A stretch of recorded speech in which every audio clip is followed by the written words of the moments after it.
आपसे पूछना चाहेंगे कि बोन सेटर्स से कहते हैं कि इस बात के दावेदार बहुत सारे हैं। कुम्हार तबके की बात की जाए, आप क्या समझते हैं कि सर उनकी जो फिक्सेशन है इसमें बुनियादी तौर पर कितना फ़र्क है? क्या क्या ऐसी कॉम्प्लिकेशंस हैं जो कि आपको रोज़मर्रा कैसे फेस करने को मिलती है इसकी वजह से? अच्छा देखिए, ये बहुत ही अहम सवाल है। हिस्टोरिकली अगर आप 3000 BC में भी चले जाएं ना, तो ये जो लकड़ियाँ लगा के और ये दो चीज़ों में जो है ना डिफरेंशिएट करने की ज़रूरत है। एक होता है कदीम इलाज और एक होता है ऑब्सोलीट इलाज। तो ये कदीम ऑब्सोलीट इलाज हो चुका है। 3000 BC में तो सही था, लेकिन अगर हम आज कहें कि जी जो चीज़ उस वक्त सही थी वो आज भी ठीक है, जी जी। जो कॉम्प्लिकेशन उस वक्त अगर हो जाती थी और कोई सहूलत मौजूद नहीं थी तो आज भी ठीक है, तो इसका मतलब हम प्रोग्रेस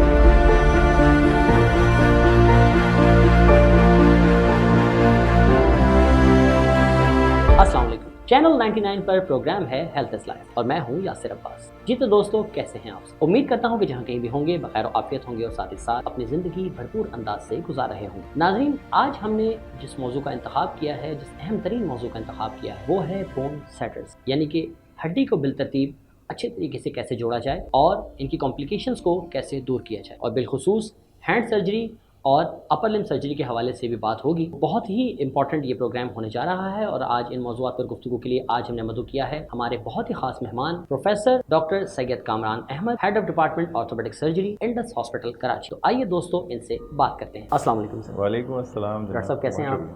अल्हम्दुलिल्लाह अल्हम्दुलिल्लाह, बहुत शुक्रिया मदऊ करने का। Sir thank you so much, आपका बहुत बहुत शुक्रिया कि आपने हमारे इस शो के लिए अपनी मसरूफियात को तर्क करके हमें वक्त दिया। एक बार फिर इंतहाई मशकूर, इंतहाई ममनून सर। बहुत अच्छा। अच्छा डॉक्टर साहब, आपसे पूछना चाहेंगे कि बोन सेटर्स, जैसा कि आप जानते हैं कि हड्डी को बिठाने वाले जिसे कहते हैं कि इस बात के दावेदार बहुत सारे हैं, बिलखुसूस अगर कुम्हार तबके की बात की जाए, जी, आप क्या समझते हैं कि सर उनकी जो फिक्सेशन है या एक प्रोफेशनल सर्जन की जो फिक्सेशन है इसमें बुनियादी तौर पर कितना फ़र्क है और क्या क्या ऐसी कॉम्प्लिकेशंस हैं जो कि आपको रोज़मर्रा केसेस में फेस करने को मिलती है इसकी वजह से? अच्छा देखिए, ये बहुत ही अहम सवाल है। हिस्टोरिकली अगर आप 3000 BC में भी चले जाएं ना, तो ये जो लकड़ियाँ लगा के और ये करके ना उस वक्त से ये ट्रीटमेंट चल रहा है। जी जी। लेकिन हमें ना दो चीज़ों में जो है ना डिफरेंशिएट करने की ज़रूरत है। एक होता है कदीम इलाज और एक होता है ऑब्सोलीट इलाज। जी तो ये कदीम ऑब्सोलीट इलाज हो चुका है।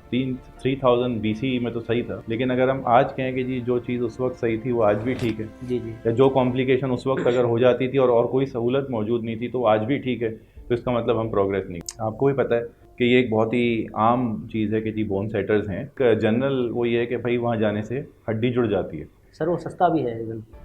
चलें, ये बात सही है, तो गवर्नमेंट हॉस्पिटल भी जा सकते हैं। सस्ते तो बहुत सारी चीज़ें हो सकती हैं, देखें फ्री भी हो सकती हैं। तो ऐसी बात नहीं है कि आपको फ्री या सस्ता इलाज मुहैया नहीं हो सकता। तो ये इशू नहीं है, ये परसेप्शन का इशू है कि मैं किस चीज़ को किस नज़रिए से देखता हूँ। तो एक जनरल व्यू ये है कि भाई क्योंकि वो बहुत अरसे से ये काम कर रहे हैं तो वो हड्डी बिठा देते हैं। जी जी। और हड्डी बिठा देते हैं तो वो जुड़ भी जाती है। जो चीज़ समझने वाली है कि देखें, हड्डी सिर्फ अलग नहीं लगी हुई होती जिस्म में। हड्डी के ऊपर गोश्त होता है, खून की शरीयानें होती हैं, रगें होती हैं, और वैसे भी लोअर लिम्ब का काम भी फंक्शन है। लेकिन अपर लिम्ब अगर फंक्शन ना करे, फ़र्ज़ करें किसी का हाथ जो है वो बिल्कुल सीधा हो जाए और उसकी उंगलियां मूव नहीं करें और वो कोई चीज़ ग्रिप नहीं कर सके, तो जस्ट इमेजिन कि उसकी ज़िंदगी कैसी होगी। अगर किसी की कोहनी जाम हो जाए और वो उसको चला ना सके तो उसकी ज़िंदगी कैसी होगी। बिल्कुल। हड्डी वाले जुड़ गई हो तो क्या ये काफ़ी है कि सिर्फ हड्डी जुड़ जाए? तो ये काफ़ी नहीं है। ज़रूरी है। तो बिल्कुल प्रॉपर तरीके से इलाज होना ज़रूरी है। तो जो इलाज ये कुमार हजरात प्रोवाइड कर रहे हैं वो पूरी दुनिया में इलीगल है। तो हमें भी ये सोचना चाहिए कि भाई हमारे यहाँ जब अस्पताल मौजूद हैं, जब प्रोफेशनल हेल्प मौजूद है, जब ट्रेन डॉक्टर्स मौजूद हैं, जब ऑर्थोपेडिक सर्जरी का शोबा इतना तरक्की कर चुका है, तो इस तरीके से हड्डियों का इलाज करने की क्या वजह रह गई है? ये तो रेगुलेशन इशू होना चाहिए ना। बिल्कुल ऐसे। क्योंकि मैं अगर अपने आप को इस कॉन्टेक्स्ट में रखूँ और कोई मेरे हाथ पे लकड़ियाँ बांध दे और वो हर हफ्ते उस लकड़ी को और टाइट कर दे और पता लगे कि मेरे हाथ पे बड़े बड़े छाले बन गए हैं, वो इतना सूज गया है, और कुछ अरसे के बाद जी मेरा हाथ बिल्कुल सूख जाए, मेरी उंगलियां सूख जाएं, टेढ़ी हो जाएं, मैं कुछ भी ना कर सकूं, लेकिन मेरी हड्डी जुड़ जाए। और यही नहीं है, हमारे पास इस तरह के मरीज़ आते हैं, और मैं क्योंकि hand and upper limb surgeon हूँ, मेरे पास इस तरह के मरीज़ आते हैं और it's a really tough job उस चीज़ को ठीक करना। और देखें वो एक हद तक ठीक होती है। उस चीज़ को ठीक करने में बहुत सारे ऑपरेशन दरकार होते हैं और वो इंतहाई पेचीदा ऑपरेशन है, यानी वो हैंड सर्जरी की सबसे पेचीदा ऑपरेशन है जो हर आदमी के बस के भी नहीं है। तो ये एक बड़ी डिफ़िकल्ट सिनेरियो है और पेशेंट की रिहैब बहुत लंबी है, उसमें से एक लिमिटेड आउटकम आती है। और उसकी ज़िंदगी जो है उसका पैटर्न चेंज हो जाता है। बिल्कुल ऐसे। यानी एक आदमी जो बहुत ही नॉर्मल लाइफ गुजार सकता है वो एक सब नॉर्मल या सब स्टैंडर्ड लाइफ गुजारने में मजबूर हो जाता है। तो क्या ये ठीक बात है? क्या ये एक्सेप्टेबल है? चलो मैं कहता हूँ कि 100 में से 2 मरीजों को होता है या 100 में से 5 मरीजों को होता है, तो क्या ये एक्सेप्टेबल है? जो चीज़ गलत है वो गलत है। बिल्कुल ऐसे। अगर आप जंगल में भी किसी को ऐसे ही छोड़ भी दें तो हो सकता है कि 100 में से 50 लोगों की हड्डियां जुड़ जाएं। और अगर आप किसी को भी लकड़ी बांध दें तो शायद कुछ हो जाए। तो क्या ये तरीका ठीक है? ना उनको एक्सरे का पता है, ना उनको उसकी इंटरप्रिटेशन का पता है, ना वो उसमें ट्रेंड है। हर आदमी को सिर्फ मालिश करना या उसको लकड़ी या गत्ता या कागज़ और टाइट पट्टी बांध देना और उस पर तरह तरह के लेप लगाना, I don't think this is fair. देखें, हमें ना अपने दिल में लोगों का एहसास होना चाहिए। और ये चीज़ें अब हम उस स्टेज पे आ गए हैं। पाकिस्तान अल्हम्दुलिल्लाह उस स्टेज से बहुत आगे जा चुका है जहाँ हमें ये चीज़ें समझ लेनी चाहिए कि ये गलत है। बिल्कुल ऐसे। जो चीज़ गलत है उसका कोई हल होना चाहिए। हैविंग सेड दैट, फिर इदारों को भी उतना ही मजबूत होना चाहिए कि भाई लोगों के पास हेल्थ एक्सेस इतनी अच्छी हो कि उन्हें ये चीज़ की तरफ जाना ही ना पड़े।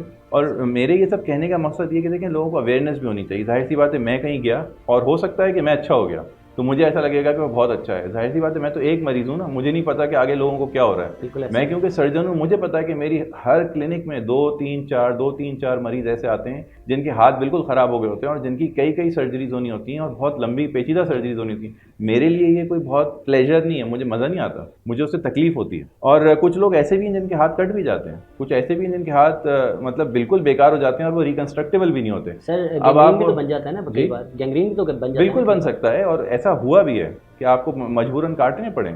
लेकिन दूसरी साइड से ये कभी भी इम्प्रेशन नहीं आता कि कोई कॉम्प्लिकेशन।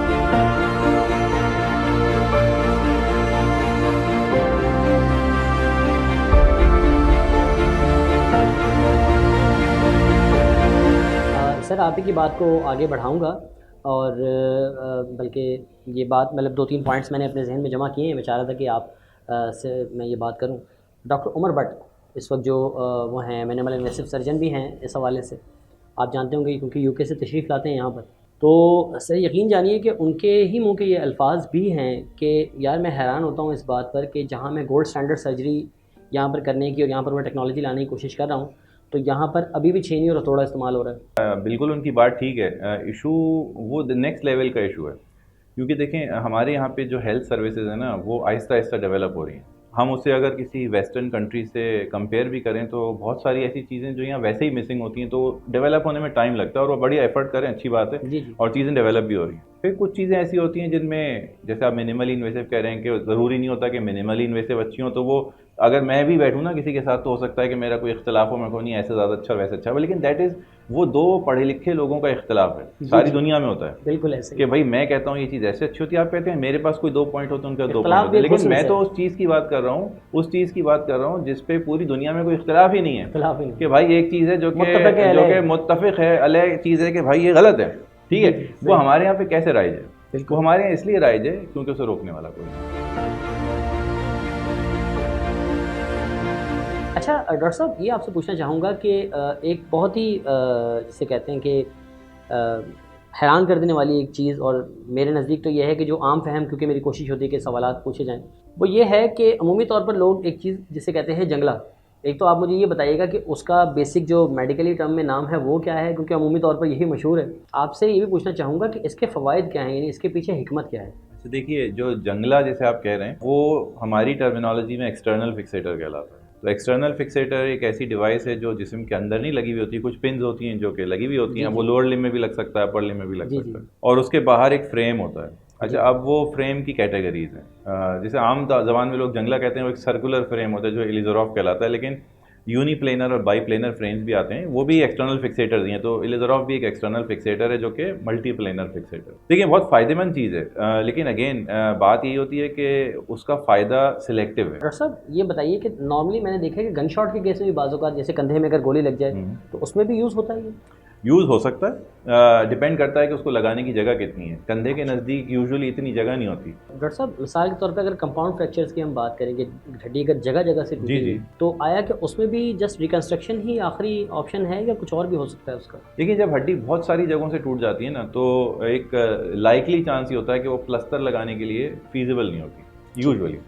अब जाहिर सी बात है कि मैं कह दूं कि कभी ऐसा नहीं हो सकता, ऐसा हो तो सकता है, लेकिन यूजुअली फिर वो सर्जरी का ही केस होता है मोस्ट लाइकली। इसमें सर्जरी क्या होनी है, देखें सर्जरी के तो बहुत सारे तरीके हैं, प्लेट्स भी लगती हैं और इंट्रामेडुलरी नेल्स भी होते हैं, जैसे आपने खुद कहा कि एक्सटर्नल फिक्सेटर्स भी होते हैं, तो इट विल डिपेंड कि उस पर्टिकुलर चीज़ में क्या काम करना है। क्योंकि देखें जब भी आप कोई रिकंस्ट्रक्शन सोचते हैं, जो भी इलाज सोचते हैं, उसका अल्टीमेट आउटकम क्या है? जी जी। एक तो वो चीज़ जुड़ जाए, दूसरे ऐसा ही। फंक्शन वापस आ जाए। तो जो चीज़ उसके लिए बेहतर होती है वो की जाती है, और अल्हम्दुलिल्लाह देखें पाकिस्तान में सारी चीज़ें पॉसिबल हैं और हम तकरीबन सब काम कर रहे हैं। जो लिमिटेशन आती है ना, वो सिर्फ ये आती है कुछ चीज़ें पाकिस्तान में अवेलेबल नहीं होती, क्योंकि दुनिया में इस चीज़ का जो बेड़ा है ना वो गवर्नमेंट्स ने उठाया है बिल्कुल कि भाई उन्हें हर चीज़ प्रोवाइड करनी है, तो उनके जो नेशनल हेल्थ सिस्टम होते हैं ना वो सबसे स्ट्रॉन्ग होते हैं और उसमें ऐसा हर ही। चीज़ सबसे अच्छी होती है। बिल्कुल तो ऐसा जब तक हम इस चीज़ को अपना नस्बुलैन नहीं बनाएंगे कि जी हमारा नेशनल हेल्थ सिस्टम सबसे अच्छा होगा, तब तक सारी चीज़ें आवाम तक नहीं पहुँचेंगी, और बिल्कुल ये ऐसा। चीज़ तो विजन की बात है।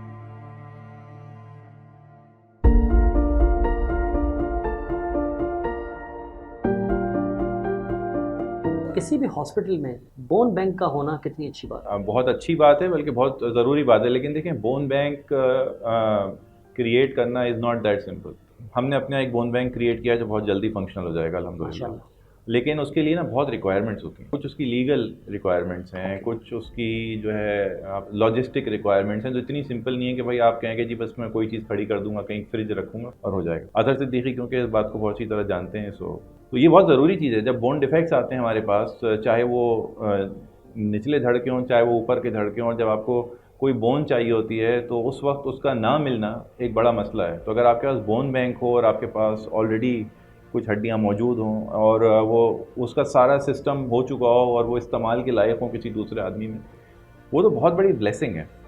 उसका ना होना एक बड़ा मसला है। बाबत अगर इंडस हॉस्पिटल के हवाले से बात की जाए तो मैं चाहूँगा आप कुछ उसके बारे में भी फरमाएं कि कैसा आपको लग रहा है इंडस हॉस्पिटल में काम करके और इंडस कैसा काम कर रहा है। देखें मैं अल्हम्दुलिल्लाह पिछले 16 साल से इंडस अस्पताल में हूँ, शुरू से हूँ, तो मेरे सामने सारी डेवलपमेंट भी हुई है। जी जी। और क्योंकि हम एक चीज़ को खुद लेके आगे चल रहे हैं, तो हमारा जो एक कमिटमेंट है या जो आप पैशन कह लें वो भी बिल्कुल एविडेंट है। तो अल्लाह का बहुत एहसान है कि अल्लाह ने हमें इस काबिल बनाया है कि भाई हम कोई अच्छा काम कर सकें और हमें एक ऐसे इदारे के साथ मुंसलिक किया है कि हम वो अच्छा काम डिलीवर कर सकें। तो ये तो अल्लाह की तरफ से एक इनाम होता है कि इंसान जो है उसके अंदर सलाहियत भी हो और वो किसी ऐसी जगह मौजूद हो कि वो उस सलाहियत से कुछ डिलीवर कर सकता हो। जो आपके सवाल का जवाब है वो ये कि भाई अल्लाह करे कि इसमें और तरक्की हो और इस तरह के और भी इदारे बने, देखें ना। और हमारी जो भी हुकूमतें आएँ वो इस तरह की एक्टिविटीज़ को ना सिर्फ ये कि सपोर्ट करें बल्कि वो अपने हेल्थ सिस्टम को भी अपग्रेड करें, क्योंकि देखें ये आवाम का हक़ है। आवाम का हक़ ये नहीं है कि उन्हें कुछ थोड़ा बहुत मिल जाए, आवाम का हक़ ये है कि चाहे वो कहीं बैठे हुए हों उनको बेहतरीन सहूलत मिले। तो ये इसमें कोई वो नहीं है कि अगर मैं किसी को एक अस्पताल बना देता हूँ कहीं किसी गाँव के अंदर तो ये एहसान नहीं है उसके ऊपर, ये उसका राइट है। हमें इसे इस तरह देखना चाहिए कि भाई मैं एहसान नहीं कर रहा, मैं उसको उसका राइट प्रोवाइड कर रहा हूँ, उसे मुझसे डिमांड करना चाहिए कि मेरे यहाँ पे ये चीज़ होनी चाहिए। बिल्कुल ऐसे हमें इसको इसी तरह देखेंगे तो आगे बढ़ेगी, वरना तो आगे नहीं बढ़ेगी। बिल्कुल ऐसे ही।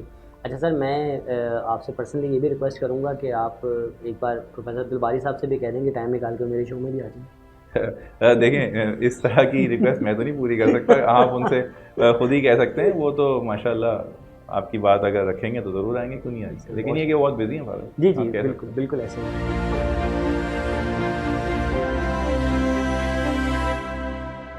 शोल्डर डिसलोकेशन के हवाले से अमूमी तौर पर बहुत ज़्यादा लोग कहते हैं कि ये हमारा बाजू उतर जाता है या कुम्हार की ज़बान में कहें तो पंखा उतर जाता है। तो सर इसका हल जो है वो किस तरह से निकाला जा सकता है कि क्या है इसकी कोई सर्जरी होती है या इसको इसको फिक्स करने का तरीका क्या है? मैं अब इसमें दोनों बातों का जवाब दे देता हूँ। एक तो ये आपने फिर कुम्हार वाली बात की, मैं उसका भी जवाब दे देता हूँ, और दूसरे के शोल्डर डिसलोकेशन का मसला क्या। देखिए शोल्डर डिसलोकेशन अगेन कोई एक एंटिटी नहीं, वो एक सिंपल डिसलोकेशन हो सकती है और वो एक कॉम्प्लेक्स टाइप की डिसलोकेशन भी हो सकती है। बहुत सारी दफ़ा ऐसा होता है कि जो शोल्डर डिसलोकेशन एक बार रिड्यूस कर दी जाए तो नहीं भी होती दोबारा, लेकिन जो यंग लोग हैं ना उनमें बार बार होने का इंसिडेंस बहुत ज़्यादा होता है। अच्छा उसके टेक्निकल फैक्टर्स हैं, क्योंकि जब वो शोल्डर डिसलोकेट होता है तो वो कुछ एक हड्डी का डिफेक्ट क्रिएट कर देता है और इसी तरह जोड़ के अंदर कुछ सॉफ्ट टिश्यू डिसरप्शन हो जाती है। तो वो चीज़ें जो हैं उनको पिक करना और उनको समझदारी के साथ ठीक करना बड़ा ज़रूरी है।